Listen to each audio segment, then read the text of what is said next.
Is there still an altcoin season?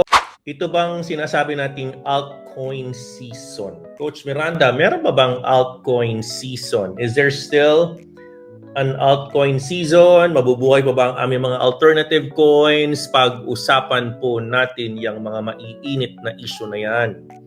Sa palagay mo, ano ba ang altcoin season pa ba? Comment down below.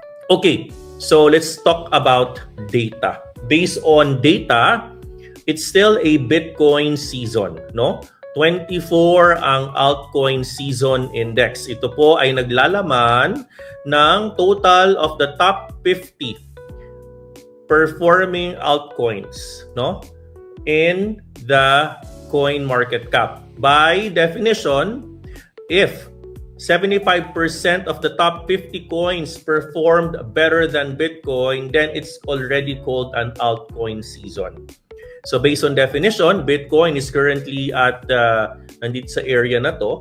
So therefore, lahat po ng nasa kanan niya ay tinatalo niya. Lahat po na nasa kanan, tinatalo niya, Kamiranda. Therefore, it's still basically the top 50, it's still an altcoin season. Type number 1 kung aha moment ito sa inyo.